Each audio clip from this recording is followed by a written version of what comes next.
ელენე ხოშტარიამ და გედევან ფოფხაძემ შიმშილობა შეწყვიტეს საკანონმდებლო ორგანოს შენობასთან ოპოზიციონერმა ლიდერებმა ერთობლივი განცხადება გააკეთეს და მედიას უთხრეს, რომ 8 ოპოზიციური პარტია 2025 წლის თვითმმართველობის არჩევნების ბოიკოტზე შეთანხმდა. ამ პარტიებს შორის არ არიან გახარია საქართველოსთვის და ლელო ძლიერი საქართველო.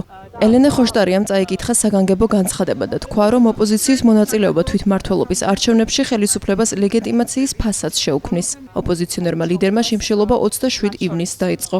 29 ივნისს კი განაცხადა, რომ შიმშილობას შეწყვეტდა იმ შემთხვევაში, თუ კი ოპოზიცია უარს იტყოდა არჩევნებში მონაწილეობაზე. ჩვენ საქართველოს პროდასალური პოლიტიკური პარტიები და ჯგუფები, რომელთა მიზანიც არის ივანიშვილის რუსული რეჟიმის სრული დემონტაჟი, საქართველოს დამოუკიდებლობის და სუვერენიტეტის დაცვა, ევროპული ტიპის დემოკრატიული მმართველობის დამკვიდრება, ჩვენი მოქალაქეებისთვის უსაფრთხო გარემოსა და ღირსეული ცხოვრების შესაძლებლობის შექმნა, ჩვენი ქვეყნის ევროკავშირსა და ნატოში გაწევრიანების ერთობლივად აცხადებს პირველი.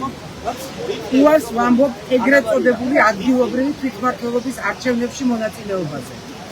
რადგან მიგვაჩნია, რომ არსებულ რეალობაში ამ პროცესში მონაწილეობა არ მოემსახურება ჩვენი მოქალაქეების ინტერესებს და მხოლოდ ლეგიტიმაციის ფასადს შეუქმნის უკანონო რუსულ რეჟიმს.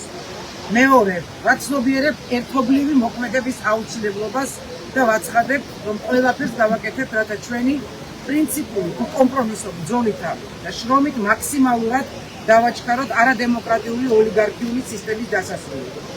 ვჯერა, რომ გამარჯვების გზა რეჟიმთან სრულ არათანამშრომლობაზე გადის.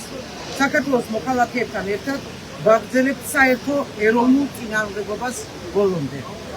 ამ სულისკვეთებით და ამ მიდგომით მე ძალიან მიხარია, რომ წყვეთ შიმშილობას ყველა ერთად და წყვეთ იმისთვის, რომ გადავიდეთ ყველა ერთად ძალიან აქტიურ ბრძოლის ხაზზე.